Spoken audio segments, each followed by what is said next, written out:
So, hello everyone. We have John McGinn today as a guest. He put his glasses on. John, can you introduce yourself a little bit? My name's John. I live in the local community and I met Bogo Mibwa, commonly otherwise known as Bo, when I was busking on Uxbridge High Street. She's all in reds. She's wearing a shiny Wellingtons to go Miwa. And I made a kind of connection with her, and she invited me here to probe me further on my way of being. And I was interested in her way of being and this space, which I believe is holistic queendom. It's quite a formidable space. So yeah, I'm John. I'm from the local community, and I'm here to be present. Beautiful. Be in the moment. John, you did mention it's just amazing because it's so inspiring. I absolutely love to speak to people who live in a different way. And when I met you in Uxbridge and the way you presented yourself, uh, you were happy, you were just singing on the street, and I felt inspired. You are weird and I'm doing weird things, but what does it mean for you that something is weird? Why we say that something is weird, or we not say that it's unique or different? I mean, I don't think there's normal or abnormal. I don't think there's a dichotomy between normal or abnormal. It's just something that can stimulate you, something that you can connect with. So I don't think there is weird or non-weird, normal or abnormal. It's just what you can connect with and what you can't connect with. I mean, because theoretically, you could say some of this is very conventional. It's Queens, Queen Elizabeth. There's nothing weird about that. But then you could say the way that it's all been set up, and we've got you, the main, the main protagonist here, as Bodicea. That's pretty far out. So, and the fact that when I came in, I said, "Oh well, there's lots of queens here. Where's Bodicea?" And lo and behold, you were there. It was your face superimposed on that of Bodicea. So, when you were at this festival that you told me about, yeah. So that was a nice little synchronicity. So yeah, to answer your question, I I would I would like to aspire to have a sense of open-mindedness where there's no dichotomy between normal and abnormal. Because even when you're hanging out with someone really straight, or if you're in a really straight place, that in itself has its uniqueness. So I don't think we should form kind of hierarchies with what's normal, what's abnormal. I agree. Yeah. And thank you for answer to that. I I love when people are so unique. And do you mind to tell me how old are you, John? I am. I'll be 65 in February. 65, Yeah. beautiful age. And looking at you, not like a typical 65 years old man. You No. have your beard, colorful beard. Where is that idea coming from? Uh, it's not something that I cultivated. It was kind of like a force of circumstance. Uh, I hated beards for a very long time. I was kind of post-punk, and the last thing I wanted was a beard. And then during COVID, of course, I had a beard.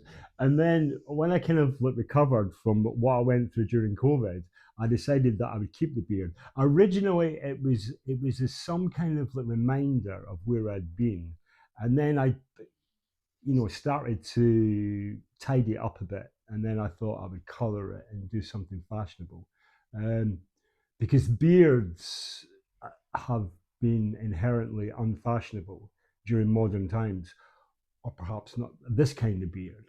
Yeah. Um, yeah. But But you yes, said that they will remind you of something what you've been through. So what you've been through for this to be so symbolic for you? um, I guess in some ways, I've been to hell and back again. Um, and rather than trying to pretend that that didn't happen, I guess originally I kept the beard as a reminder of those years of wilderness. I've had lots of peaks and troughs in my life, but that one was particularly deep.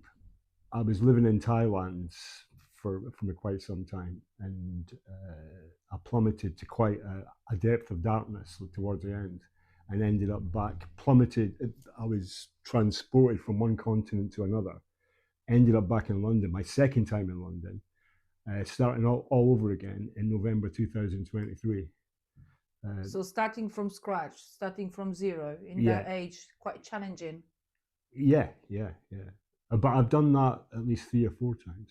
Once I went to see a fortune teller, and she said that she said that that was probably part of my mo, like achieving, then losing everything, starting over again. But yeah, I guess what you can only do that so many times, and then But do you think and then every and then time you that run out of wind power. Uh, but do you think, because that might be very inspiring for someone who is challenging this kind of life experiences at the moment? So what you did or what you've got in you to be able to, back on your feet and start from zero, it takes a lot of courage, it takes a lot of strength to do this.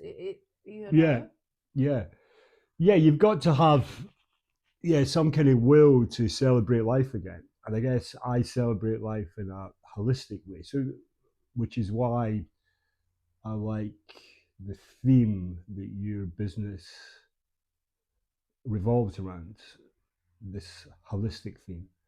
So I try to embrace the physical, the creative, and the spiritual. And by doing that, by intertwining all three, I feel as if I'm back on track and I've got a new kind of way of being.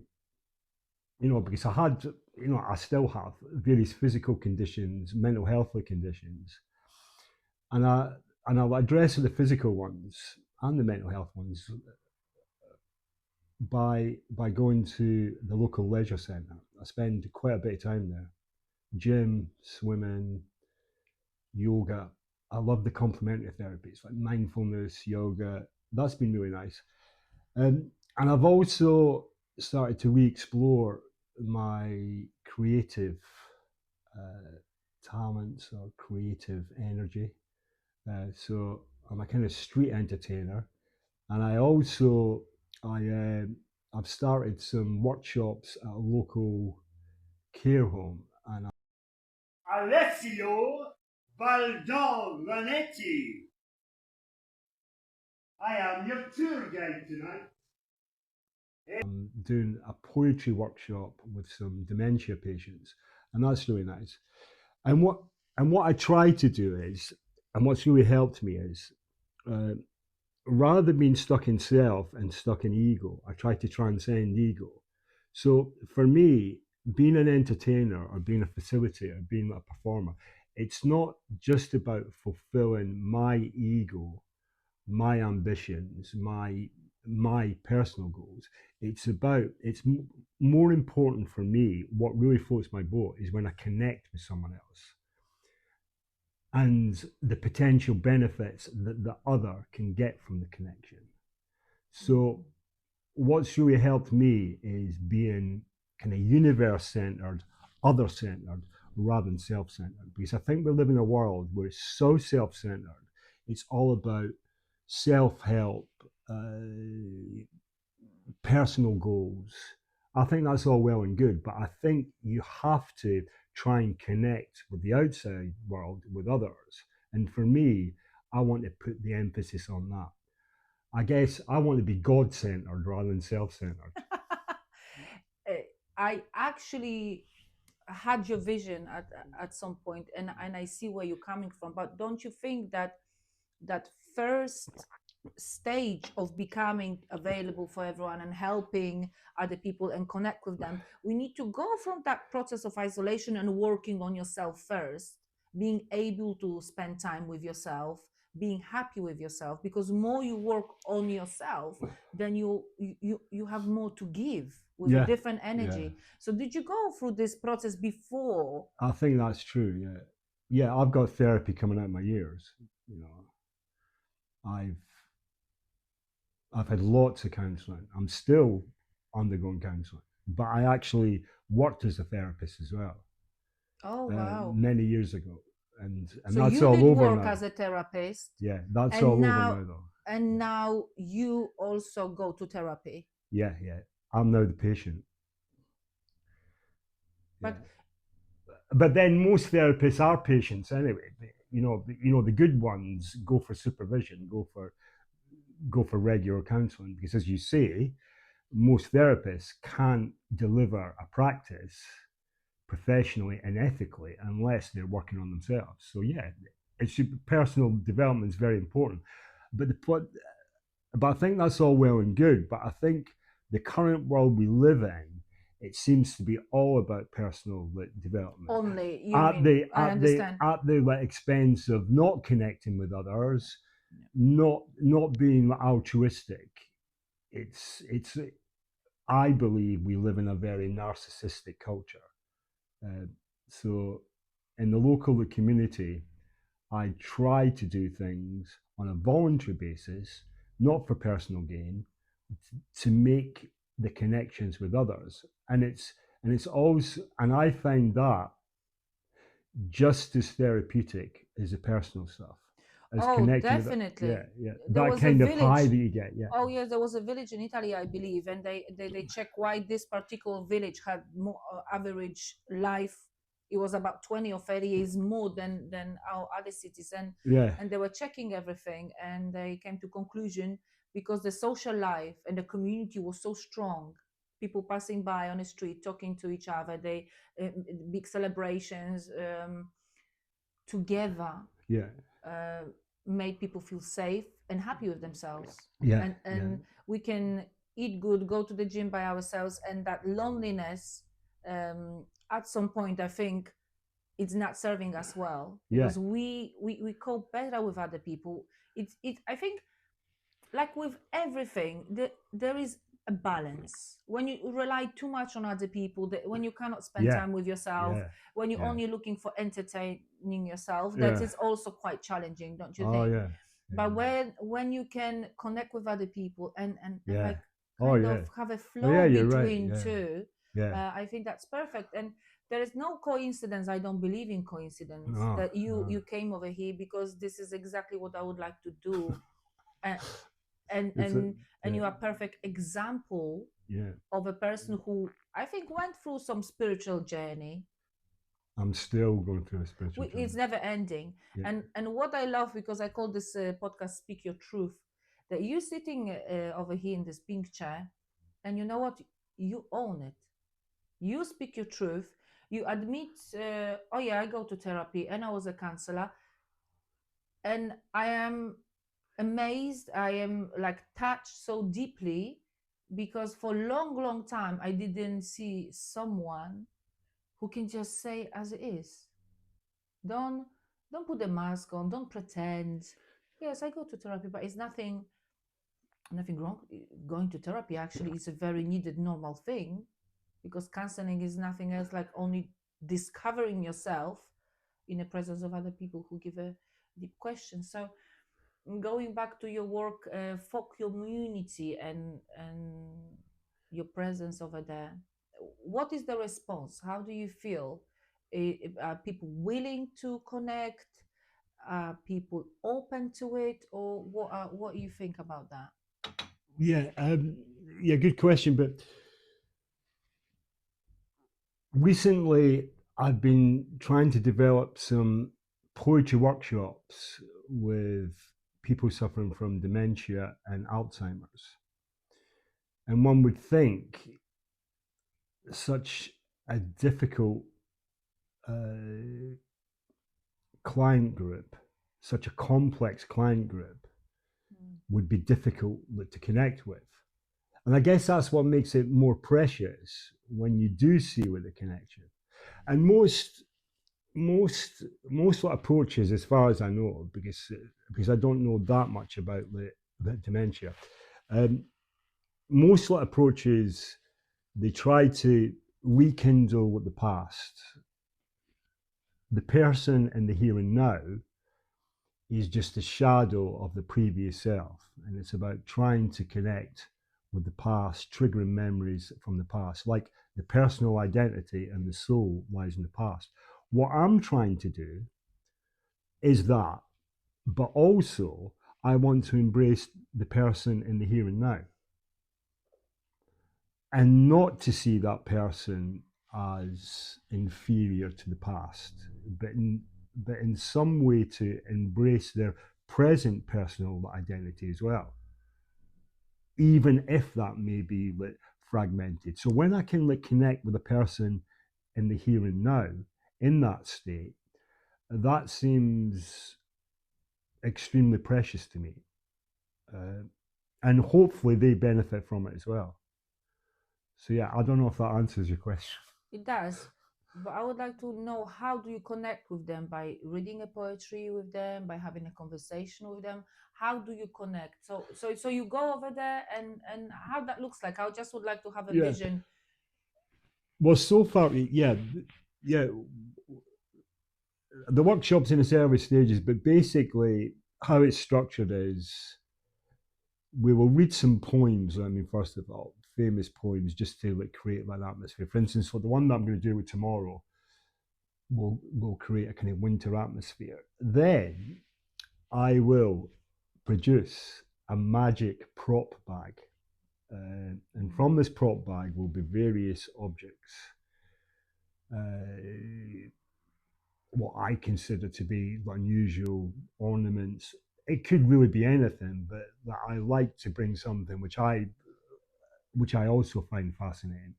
And then we try to encourage the residents to choose a particular prop, an object, to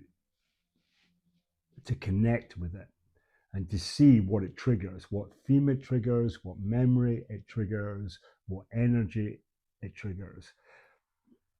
But the most important thing of the workshop is the third part. After we've recited some poetry, brought out with the prop bag, to try and encourage them, if they're willing, to express the theme, the memory, the connection with the object in a creative way. What is the object? Most of it could be a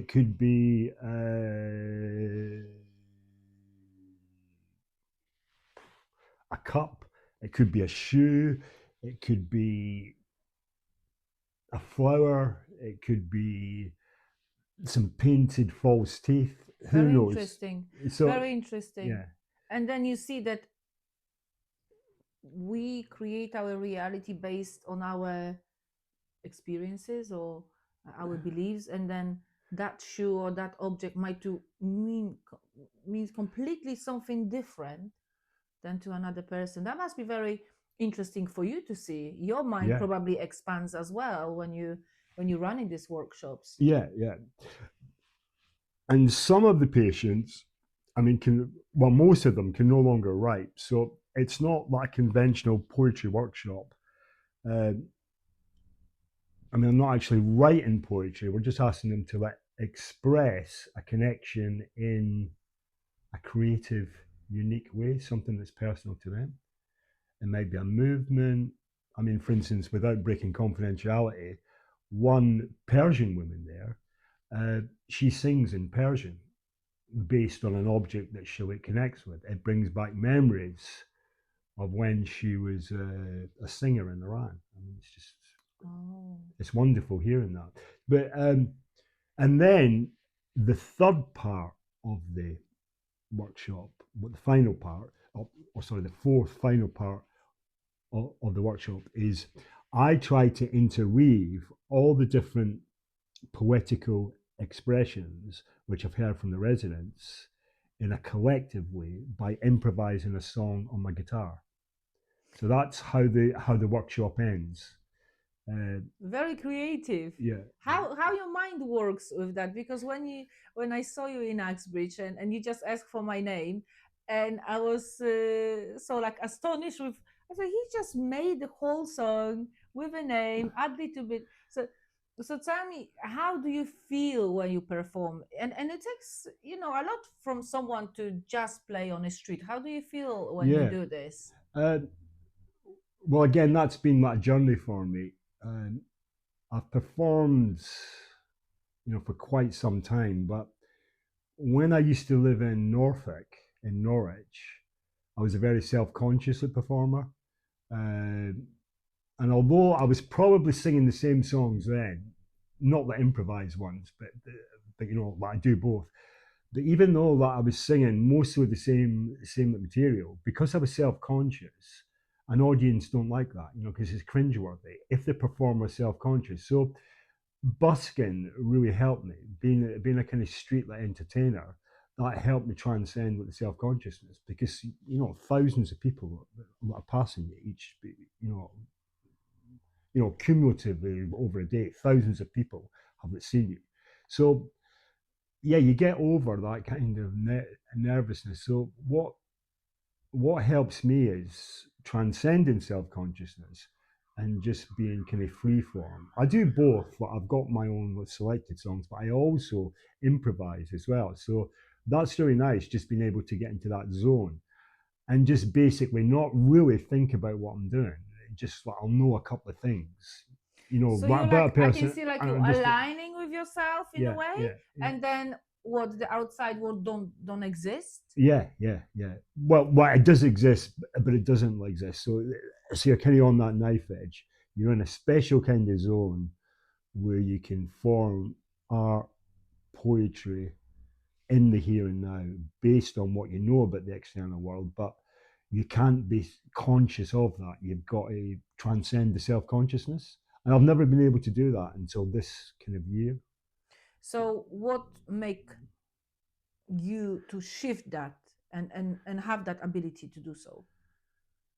Uh, Courage to face my fears, I guess. How do you do that? I mean, force of circumstance as well, because like it'd be a waste of time. Just sitting there being self-conscious. But yeah, so force of circumstance. Why am I here unless I can transcend the self-consciousness? But just kind of practicing it, just saying, well, just, just as the time goes on, eventually you do find a zone, although maybe some performers can't find that zone. Maybe some performers are always self-conscious, but I find as if that's probably when I'm doing my best work, when I can totally transcend self-consciousness. For some reason, the art form that you produce is probably more pure than something you've done on your own, back in your own space, not in public. Different Not energy, different improvise. Yeah, vibration, yeah, different yeah. surroundings create different outcome. Yeah, and there's something special about I can see. improvisation. Yeah, impro it's called them, isn't it? So yeah, there's something special about improvisation. I think. But what I am interested in, because that when someone think, oh, there is some guy playing on the street, but for me, this is so much more. I can see someone who actually had the courage to go and perform in front of people. There is a person who is also able to take the criticism, because I believe that you have sometimes people not looking, people are sad, people have their own problems, and to sit there and saying, you might too probably come across not always the pleasant situations, but who knows, Yeah. maybe always is good. Then you have people who stop and might even change the day. They had a conversation with Yeah, you, like yeah, me and you meet. But what I yeah, would like to ask you, because I do see the beauty and the strength, and I see much more behind that the guitar. I see the person, who really did some work to be able to do that. And then we have a lot of young people. Then we have people who try to start the business. And maybe someone will say, okay, this is playing on the high street. But I do believe that the way you actually was able to come to that point, maybe there is some things which you can say about your journey and how did you do it, so you will encourage people, not necessarily who play the guitar, but people who try to go over their fears or have a conversation with their fears and just move and do it. Because the courage to get out from the house and then go on the street, sometimes in cold, and sing, that is for me bigger than someone, running the business somewhere on the side. Yeah. Do you know what I'm coming from? And Oh yeah, and that's yeah, a value in this. yeah. Probably that kind of energy, from wherever it comes from, but that kind of tuning into that kind of magic, that kind of life force, yeah, that can be like extrapolated to other fields, which I'm not really interested in, for whatever reason. But yeah, that that courage to face your fears and to maybe exercise, spiritual principles. It's not, having the humility to uh, connect with anybody who wants to connect with you, uh, being totally open minded, but trying to be present, because you are in quite a vulnerable place. There's hundreds of people walking past you. Well, sometimes it's like a ghost town. There's no one walking past, but sometimes it's very busy. So there's lots happening. So you've got to be very vigilant. So there is something about being present. So that would be my advice to entrepreneurs. There's something about vigilance, being aware of your surroundings, but also being humble enough to connect with anybody that wants to connect with, whatever you're doing, but also having the courage to not be self-conscious and to bring a certain, again, I think it's about the transcendent ego. There is something about being unique, and being proud of what you are, but not being narcissistic about that. There's something about Not being trying arrogant to, about this, like not being arrogant. yes, not Yeah, be arrogant. yeah. But so you will advise that every time you have that fear, you still going, because there will be probably there was probably many situations when you were saying, oh, I don't want to go out today, or maybe in the beginning, or maybe, oh, what's going to happen today, shall I go and play, or shall I not? So I am interested in that moment when you actually say, you know what, I'm going to do it. Yeah. I'm going to go I think go for it. if you do overthink or overanalyze, you won't connect. So sometimes that can still happen, but certainly more frequently in the past, if I'm overanalyzing it all, is it So we need to get out from can the I? mind. Is it about? Is it what I'm wearing? Is it what I'm singing today? Is it my style? If I because probably it doesn't matter that much. What does matter is your presence and to be able to transcend all that. But so my advice to people who want to present something to others is somehow to transcend with the overthinking and the overanalyzing. I think you need to prepare. You need to be good at what you do, but you can't overthink it. There is something about when you're displaying your goods, displaying your talent, you've got to be able to be in the moment, and somehow you've got to transcend the over analysis.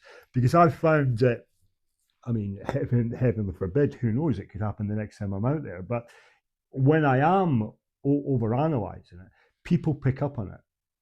Or they can feel. And nothing, and I don't know how, but It's you know, energy, it's it's vibration. yeah. But for some reason, and almost like it becomes a self-fulfilling prophecy, and then for hours, hours on ends, there's no connection, and you wonder, what am I doing here?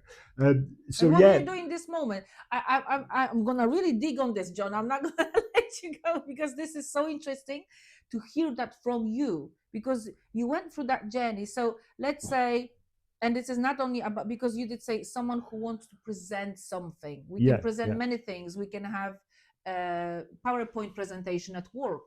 yeah, That's the same. You see, like yeah, looking at this from the objective, like from the bird's view, you can connect that performance to everything in life. yeah, yeah, yeah.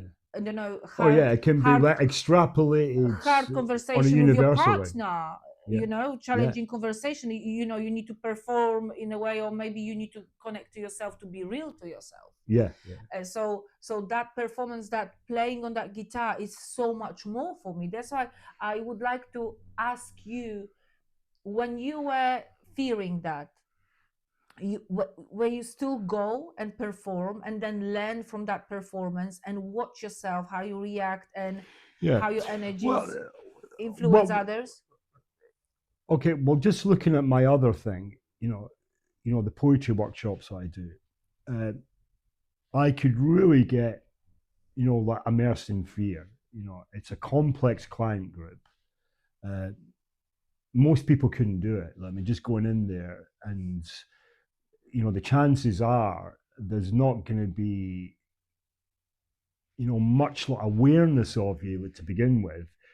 There's going to be lots of like resistance. There's, a chaotic atmosphere in the room. So you found it And then is more somehow, challenging. and then, well, for sure, yeah. Mm. Well, by times of the street entertaining can be challenging, but But working, the connection but is the, different here. but the volunteer work Mm. in a care home, that can be, you can be really feared up about that. So what I tend to do is, again, it's about being in the moment. So rather than being obsessed by performance anxiety, what I tend to do is, like, I go to a safe place. It's a local village pond, and I pray to my higher power, and I just connect, and I ask that God's grace and spirit shines through me, not to fulfill any ego-driven desires of my own, but purely so that I can be service to others. And by doing that, transcending ego, somehow I transcend the fear. And it's like, what will be, will be. And it's almost like I don't really care if it doesn't happen or not. I'm not obsessed by it. And when I let go of all the control of the outcome, So you surrender. yeah, and exactly, yeah, and and have it's no a attachment to surrender, the and just like, outcome. yeah. Although you are, but somehow you trick the mind into thinking you don't, and you're just totally in the moment. So that's so far, touch wood, these workshops have been good. It's still in its early stage, but again, to answer your question, because I've done lots of academic courses, and when I was involved in presentations, I mean, some of them, I was kind of larger than life, using PowerPoint and stuff like this, and I was turning it, because I studied with philosophy, and I was, in the presentations, I was making them very kind of like theatrical, and I would learn all my lines, like I was doing a play or something, for hours and hours. If I was to do that stuff again, if I was to present some kind of business plan or something, I would prepare for it. But I think it's more important about, it's not just that. I think there has to be preparation, but what's equally important, if not more important, is how to transcend what the control, how to transcend the performance anxiety, and just to be in the moment. What will be, will be. And what helps me, again, is that the connection with my higher power, and to say, you know what, may your grace, your spirit shine through me. It's not me doing it, it's you doing You it. like a vessel. It's, yeah. And to somehow transcend all the personal goals, although they're obviously there. But what's more important is being of service to others, Oh, connecting with others, and that helps me. that really got me, that one. That I always say to people, don't think about the money and the goal, just think how you can serve others, the best way of serve others, because the satisfaction you've got from that, this is Yeah. something priceless. And I honestly like saw that before you go to the workshop, before you go to the performance, you prepare yourself on a spiritual way by doing such a simple thing, connecting to nature Yeah, and connecting to yourself. Because people sometimes think there is some magic wand or they need to prepare for hours, but sometimes your decision Yeah, and willingness yeah, and calling something bigger than you, and yeah, you know that there is a belief, yeah, and also again doing something with a pure heart. I think this is all you need, yeah, yeah, because you know that is something, like you said, going through you with that energy, and whatever's gonna happen, you have that belief that this is exactly how this is supposed to be, yeah, and going with that mindset, I think changes yeah, everything. yeah, yeah. So it's like preparing, being willing, having the courage, but as you say, surrender, letting Go. control of the results, letting that go. That's not my department. That's fate. That's universe. So that's what the universe is, like department. So I can rise to the challenge of whatever I'm doing, but trying to control the outcome somehow, in order to be good at what I do, I feel as if I've got to transcend that, because otherwise you're just too self-conscious. Well, I am, yeah. And then it's another question, because I think you are the right person to ask that. So when I believe I'm a creator of my reality, let's say I want to do this, I have a feeling that this is what I like to do in my life, then till which point I'm a creator of my reality, and which point I surrender and let go of the control. Because we can live like, okay, I don't know what I'm gonna do in my life, live, I can lay down on a sofa and just wait until things gonna happen, Yeah. or I want to do something and then I question, and then I think, oh, maybe there is a bigger plan for me. So where is that line between I'm a creator of my reality, I have a God within me, and that God, whatever I manifest everything, because everything is a mirror of me. All the outer world is actually a reflection of my inner world. Yeah, yeah. But then I did have that problem on my spiritual journey when I had a issue. I said, where is that line when I let go of control? Yeah. And yeah. then, okay, I have some goals in my life. This is how I want to, Yeah. maybe I would like to later in my life have a house by the lake, and then do this, or Yeah. live my Yeah. life like this. So where is the line when Yeah. you surrender and you try to say what you want to do? Yeah, yeah. I think that's a really good question. It's probably like a time-honored question. It's a deeply philosophical question, and it kind of ties up with various religious themes. What is self-will? What is God's will? Where is the connection between both? And it also ties up with 12-step philosophy, because I'm also in the recovery from addiction and alcoholism. I've been clean and sober for many years, but I still am a worker program, and it's a kind of spiritual program. It's about, again, and it's grappling with that kind of stuff. So my own take on it is just trying to keep it simple, because you could easily overcomplicate it. I think I do need agency. I think I've been born with human agency, so I I need to exercise personal responsibility. You can't stay in bed waiting for the world to to somehow deliver a living to you. I don't think the world owes us a living. So we I need to exercise agency. I need to prepare. I need to Uh, I need to somehow match what I have to offer with what the world has available. So there's human agency, but again, it's that dividing line, knowing when you've done enough, and then it's about letting go of the control. It's no longer self will, it's God's will. So yeah, I think there's some kind of merging between both. And I think when you're on it, when you're flowing in life, you're able to somehow exercise agency, but to simultaneously be able to let go and surrender control of the outcome of what you've done, if that makes sense. I can see that. I can see that. Also, I do believe when you said that about lying on a sofa and life's not going to happen. But I do know, and I went through this because I was always 100 miles per hour. I was always working, pushing. And I thought, I always going to be like that. Or what is depression? Or why people are lazy? Why people lying down on a sofa?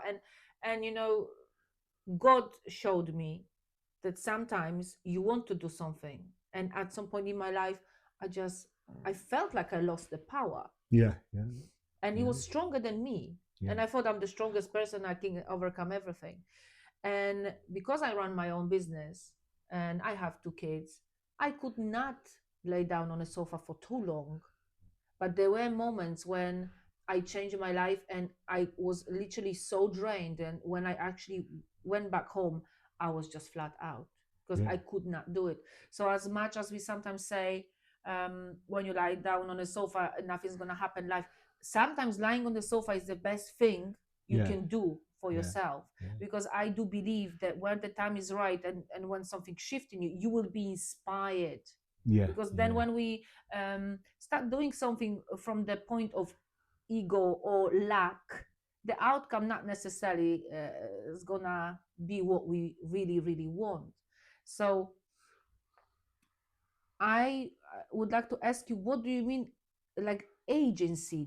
Because I actually like the way you say that, like agency in a way, like you have the management system within yourself, which you need to. Let me read. It's beautiful. It's interesting. Let me what you say. So this is becoming quite philosophical, but I guess it's good, but just to try and kind of simplify it, I'm thinking life can't just be totally about the surrender. I'm going to hand it over to God. I think you've also got to exercise some personal responsibility. But having said that, I think you're totally right. I think it's very easy, and I speak from personal experience. It's very easy to suffer from burnout. And when you're burnt out, you've got to stop.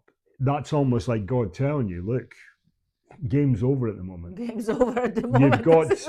You've got to you need to calm down and you've got to recuperate, Yes. So sometimes it's about not being human.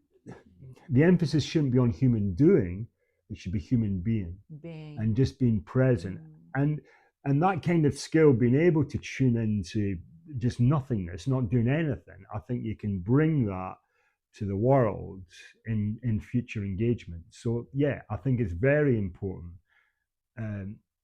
when you're burnt out to take time out to reconnect with yourself, the universe, the higher power. I think that's invaluable, because when you're burnt out, and I've worked on burnout, I've found that kind of energy for months on end, if not years on end, when I'm already burnt out, just waiting for an accident to happen. Just continually doing it.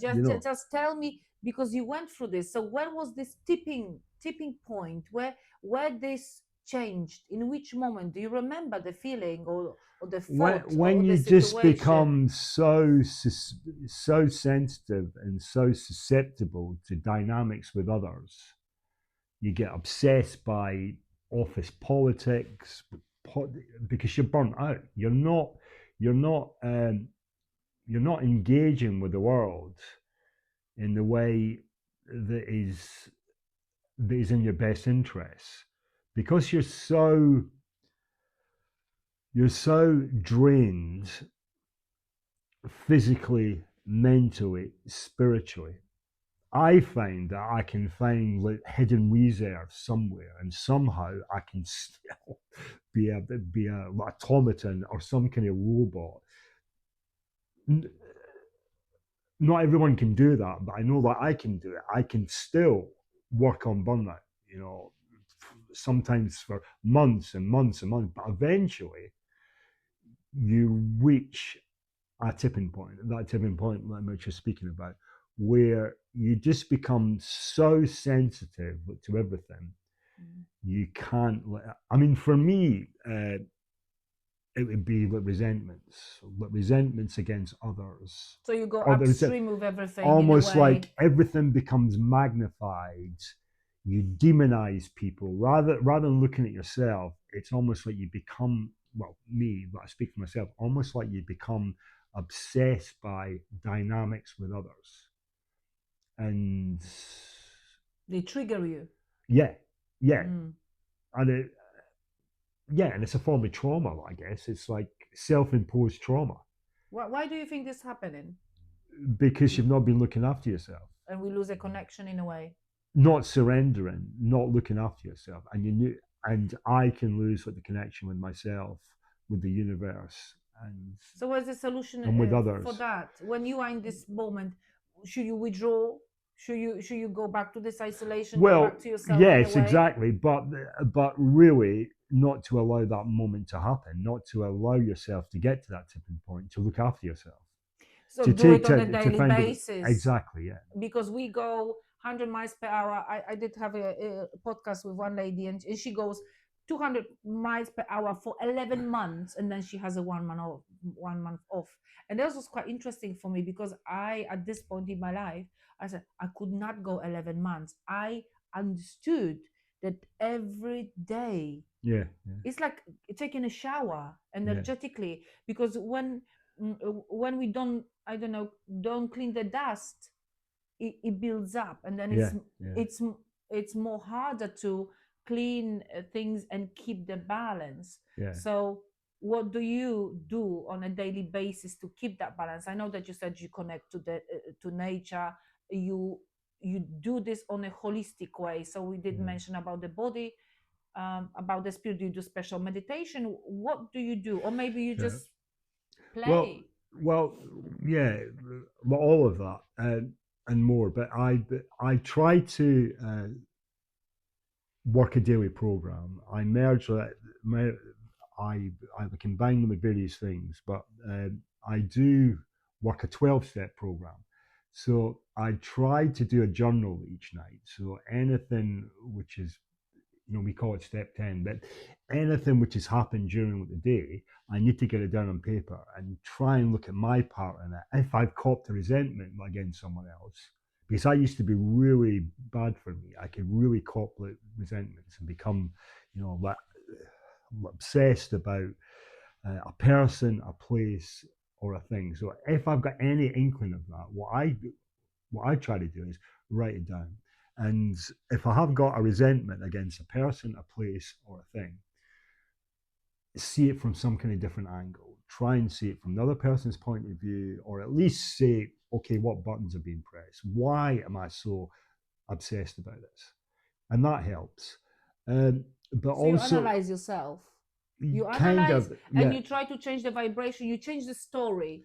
Oh, that's beautiful, because you're just clearing. And it's clear it. You're clearing that by looking at this from different. That's a very important point, because in one coaching sessions which I did about a year ago, they say, "What is your story? What happened?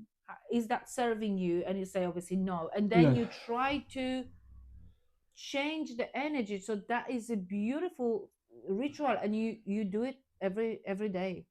I should do it, but you're trying, obviously. But recently, I've been doing it every 2 or 3 days. but I think, yeah, that really helps me.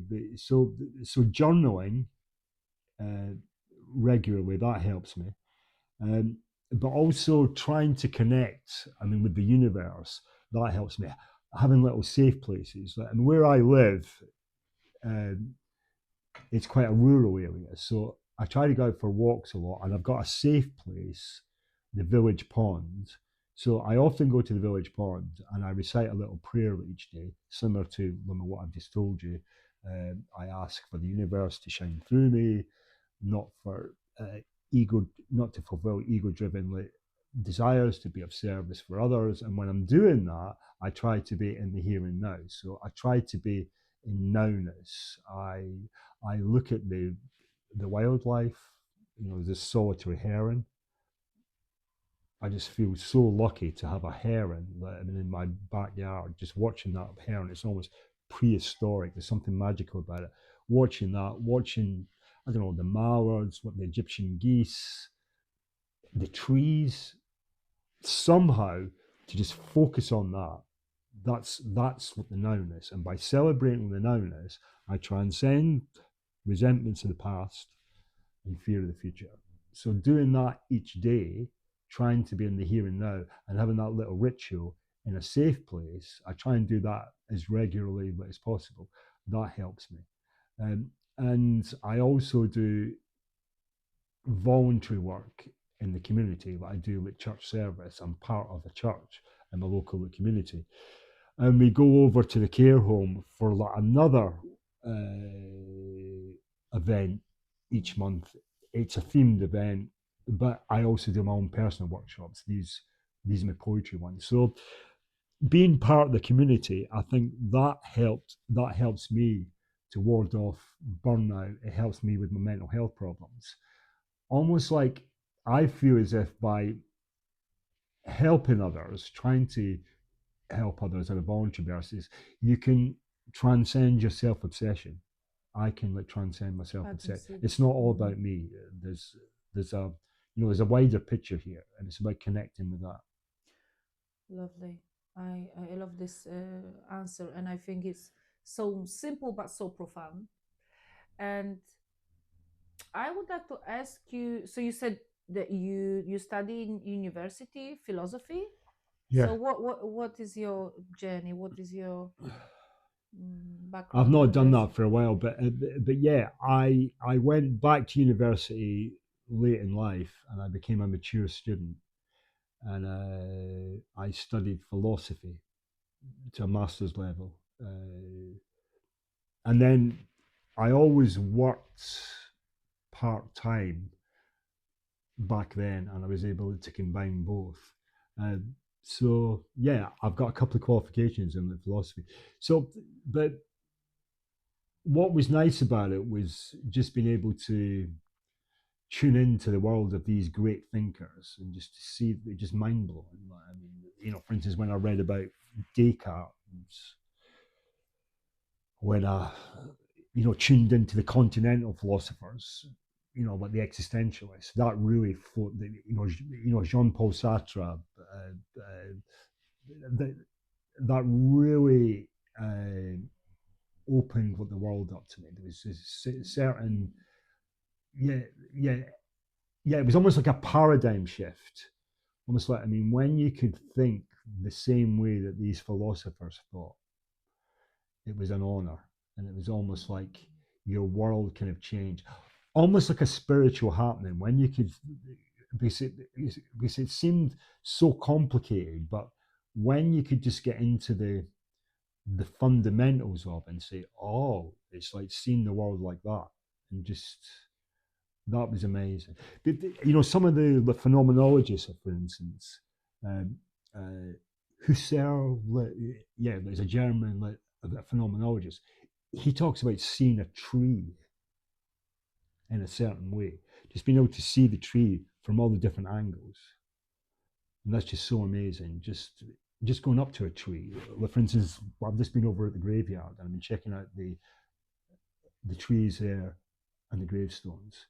There's an infinite number of different angles that you can approach what the mise en scene from, and yeah, the world's just so beautiful, And the tree might be and like you a. don't need conspiracy theories. Just it's so So yeah, do you think sometimes when we go so deep, I have this tendency when I start thinking so deep that I got tired of myself and I said I go to this rabbit hole. yeah, yeah, And I had a feeling when you start talking about these philosophers and this perspective, if you go deep on a journey with them, there is a point when you are able to actually see that perspective, yeah, yeah, yeah, and that is the moment when that shift is happening. yeah, yeah. So that would be interesting. What would you recommend for someone to go on that shift and paradigm, because it's a paradigm shift with this philosopher? What was the name of it? Well, there's lots of them. I mean, Do you have I was one particular who was so strong, or there's is so much of this knowledge and different perspective that all of them all together shaped you in a way? yeah, there's so many different philosophers. I was into Nietzsche for a while. I liked it. You know, what I really liked about Friedrich Nietzsche was this philosophy which he had, and I found it really intriguing, but extremely difficult for me to get my head around. But it was this idea of eternal recurrence of the same. So for Nietzsche, there is no life hereafter. He was very anti-religious, which I don't totally agree with. I mean, now I am religious, I guess, but when I was into Nietzsche, I did, I was open-minded to his philosophy, and basically what he's saying is there is no life hereafter. That's what beyond thinking. What happens in the here and now, and this really blew my mind, echoes for all eternity, and it's called eternal recurrence of the same. So me and you and having this conversation, me and you and making this connection is going to echo for all eternity. And if you can do that every moment in your life, think this is eternity, rather than thinking what's going to happen on your deathbed, you live your life to the full. And what a philosophy! But that, So power of the but that, moment, you mean, like yeah, we're living here and now, oh and yeah, this is and you happening, and better get it right because it's going to echo for all eternity. But okay, that sounds like I can see that. that sounds like perfectionism, but it's but yeah, Nietzsche really believed in that. It was like like in order to I don't know, kind of maximize your well-being, to self-actualize, to use therapeutic models, you got to see the world as eternally recurrent in the here and now. I mean, not to say to yourself, "Oh, that I'll wait to the life hereafter." But this For is actually yeah, very yeah, similar for what you said, like in the beginning of our conversation, because yeah, you did say about being in a moment. yeah, yeah, Uh, and when you said that now, I totally agree yeah, yeah, with power of now. And then we can have these different philosophers maybe showing things in a different way, yeah, but then I have a feeling that we come to the same conclusions. yeah, yeah, Look at your well-being, be happy with yourself, have a connection, and live in a moment yeah, without having attachment to the outcome, and surrender in a way. Because being in a moment, you also, I absolutely love when you said that you focus.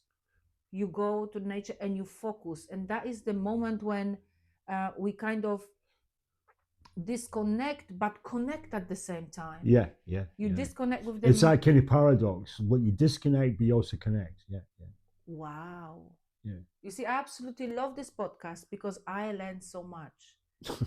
And I recently recorded one podcast with one lady, and we had a beautiful conversation about her father, about her journey. And I spent so many hours editing it, listening, trying to make it right. And then she says, "Yeah, let's go. We're gonna promote. We're gonna make this." And I said, "It's not about that. I am in this point in my life that it's not about the quantity, it's about quality. And for me, even have this honor to sit with you men who did such a huge work towards your self-awareness, that this is already so much. Even I believe us talking about it and putting that energy out and having that conversation helps on so many levels, because I learned so much by speaking with you today, and then you shift something in me, and then there's hundreds of people which I'm going to see next month, they're going to benefit from my shift. So as much as we're recording this, we're going to put on the YouTube, and I would love a lot of people to have access to it. I do believe that whoever meant to see it, they will see it. So this is the way I surrender. I'm doing that because I am inspired, and I believe you don't. You are so easy to accept the invitation. You came today. We had the coffee, and that is beautiful. No pressure, no stressing. Oh, is that because I'm so agreeing with you. Is saying like this cult, ego driven on numbers. If I'm gonna have 500,000 views, if I, you can lose yourself so easy in all this, and then it's like being on drugs in a way. Yeah. Because you have this numbers. It's not. Yeah, it's kind of mid alternate. Yeah. But like we said, it's so yeah. Maybe it's about maybe about balance again, but to be grateful for the connection in the here and now, and kind of to surrender to the chain reaction which it could give rise to, but to be humble enough, if just one person can benefit from it, if just one person makes like is inspired by what we've spoken about, that's enough. That's how I feel, and it doesn't need to be hundreds or thousands, just one person. That would be my philosophy. This is my philosophy. But then, to be honest with you, I'm speaking my truth now because you're gonna tell me. Then I said, oh, but why I only expect in life so much? If am I limiting myself? And I'm saying, like, because we can lose this line. Oh yeah, that's okay. Oh, I'm so. I also believe that you need to be powerful because abundance is everywhere. And if you have this self-worth, everything, why not hundreds of thousands? Why not half million? And I catch myself on that one many times because I said, okay, only if one, oh, I don't need comments. But then on the other side, I said, do I really? Why we like limit ourselves in only one person? Why we could not say, this will be so good for 500,000 people seeing that, because the mind will expect the person. Do you know where I'm coming from? I catch myself on this. I really respect. I mean, your way of being and what you do in the local community and what you do for others, and you're a very empowered woman, and you help to inspire and empower other women. That's great. But and why shouldn't that be maximized? I mean, rather than being, too kind of humble about it, why not sell it? I'm all for that. For you, but I think you're a bit of a, a visionary, a maverick, and you can help others. And the fact that you are doing others, and I would imagine, you've got a story to tell as well. I would imagine, your past has not been honky-dory. Has been, I would imagine you've had peaks and troughs in Eastern Europe.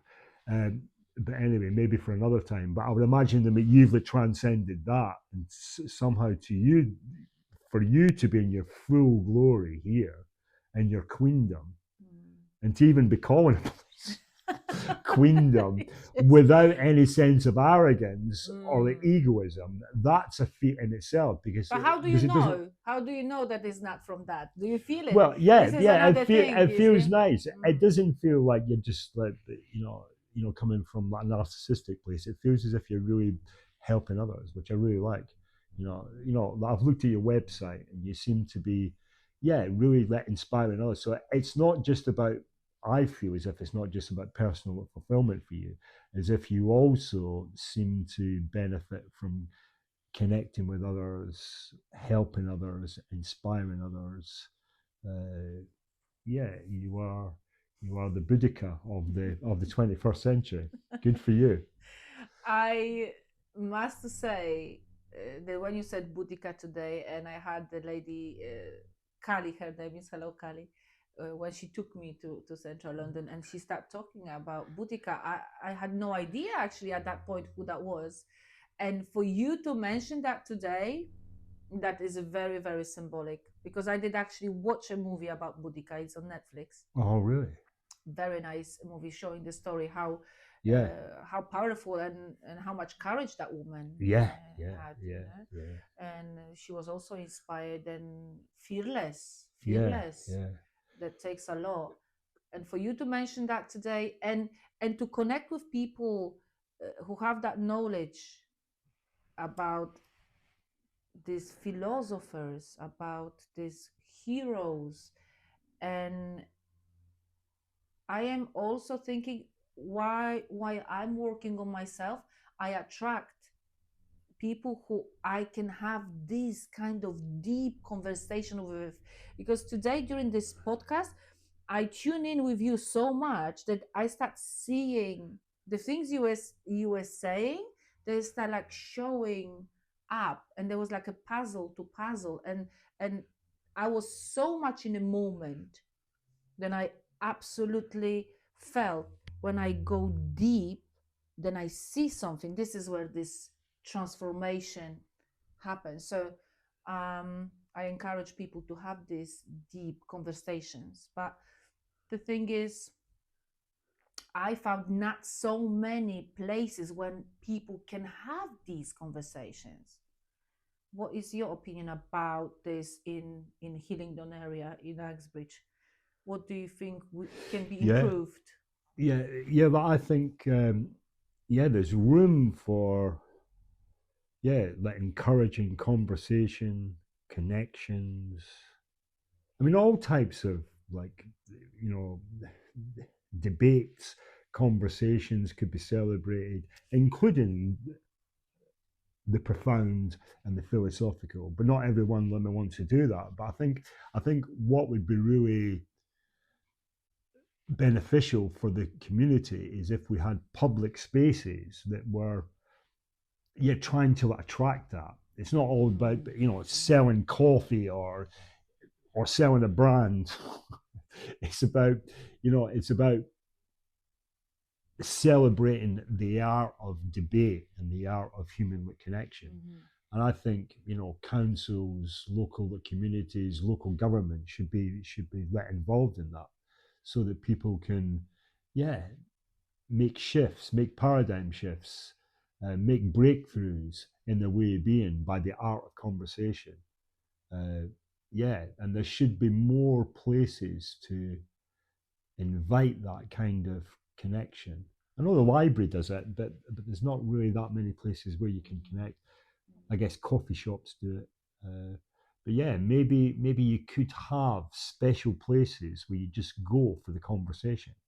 That would be fascinating. I would like to do this over here. I think that would be. We start from one-to-one podcast, but I think you inspired me today just to maybe organize like a meeting when you can come over here and read your poetry. Oh, yeah, that'd be nice. Yeah. What don't you think? Yeah.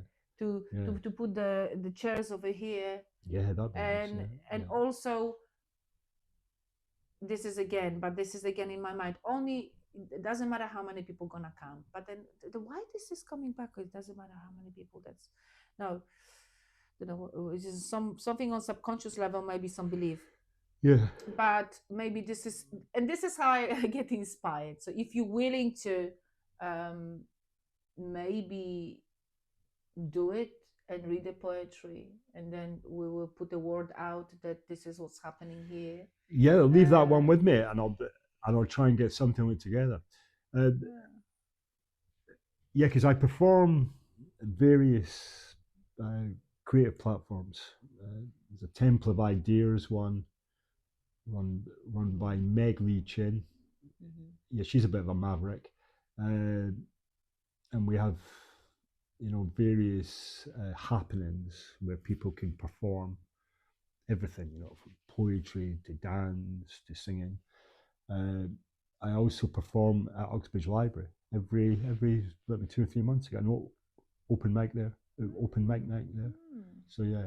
How his antennae are poised like blunt syringes. Yeah, that's quite interesting.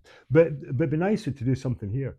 Maybe some poetry, performance poetry. That's what I do. Like I perform the poetry rather than just reading it. At the care home, I like can like I read stuff. But when I'm, you know, bringing one of my own poems to others, I perform it in a kind of theatrical way. Hope. Yeah. That'd be interesting. That would be very to bring that. interesting. Yeah.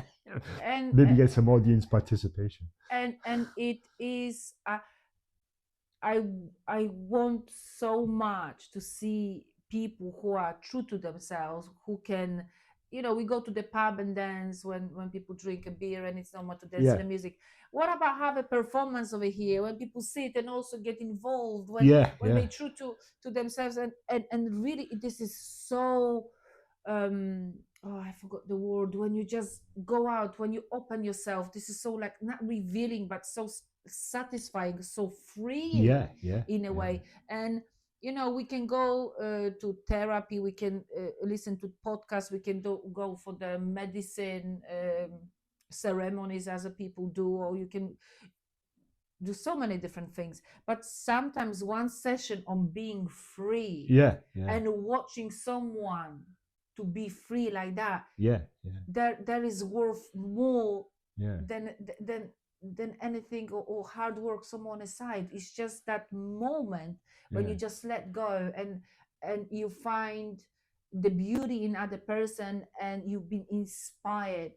Yeah. That okay, I can do and that, to share it with others. Yeah. and share it with others. And also I would like to start cultivating, maybe that's a bad word, but to people to come and sit and see each other in places physically, Yeah. not on a Zoom, Yeah. not on online, but come and speak to someone like face to face in a nice environment, and shake someone's hand, Yeah. or hug Yeah. someone. That is so Rather than important. that kind of online distance, to do something face to face, for it to have the physicality, the viscerality, rather than just like a Zoom connection, for instance. Yeah. Because I think we lost it. The Yeah. distance and the gap start to.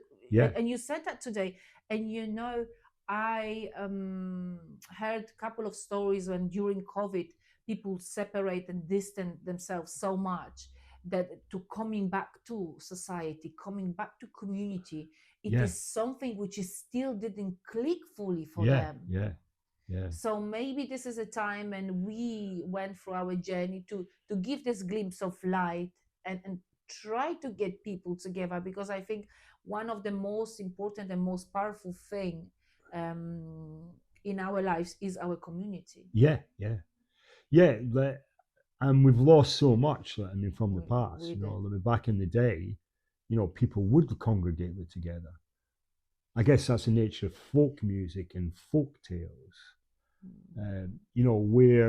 Where tales and songs were passed on from one generation to another orally. Not by the scribe. Maybe we could have some kind of rejuvenation of that. But yeah, because certainly in the 70s, the 80s, in the communities, you could have special nights where people would just do. It was called a turn, in Scotland, where people would just do their own little turn. Which would mean they would perform a song, maybe read something. Local communities seem to have lost that. Oh, big time. Yeah. Big time. And I'm very connected to Spirit Horse retreat, when we had a war, and I did look like a warrior over there. And there is a cauldron of plenty. Spirit Horse. Spirit Horse, That's absolutely beautiful. That sounds so home. intriguing. Yeah. I think you will love it, and you're more than welcome to visit. And there is a Kali performance night during the cauldron of plenty, when little kids, adults can come on a Yeah, stage and yeah. and show the gift. Yeah, And I must say, I'm like a little girl every year waiting for that moment to go and sing, because it's so important for me to see others benefiting from what, and it's actually done for myself. yeah, yeah, So this is my performance, which I always look forward to. And that is showing me literally that picture of that little community showing that gift, and it can be brought yeah, also over yeah. here. Thank you so much, John. I can see energetically we went quite deep, I believe. We've been on an arc. We've been like that, and I feel, and this is what is beautiful, like I feel, I tune in with people, and I don't push. Used to have a tendency to push. I will sit with you another hour here and ask you another question, and you say, Bo, leave me alone. I know. But It I felt try to. it felt nice. Like, I think, yeah, not at this particular moment, but there were moments where I felt a bit drained. Uh, but but but that was good. Why To you make those think? connections and to go profound. To kind of to thoroughly explore that particular theme. Why did you feel drained, if I might ask? That's very interesting. Just the last question. Because I don't do this kind of thing that often. So it's nice to explore things to the maximum. Yeah, We yeah, it's went nice. quite Yeah. deep, you mean? Oh yeah, yeah. We I went think quite deep. I took you on a yeah, journey, like, come on, John, show me what is there inside. But I absolutely love it, and I think you got it in you, and it was needed to go so deep. I have enough of these shallow conversations with people, and I have such a gem over here. Why would I not go so deep? So sorry. well, My I feel apologies. yes. You see, you No, went to the graveyard before you came here. This maybe was a symbolic. So you connected so deep. You see yeah, how I see it? yeah, And I yeah, said, why did you mention graveyard?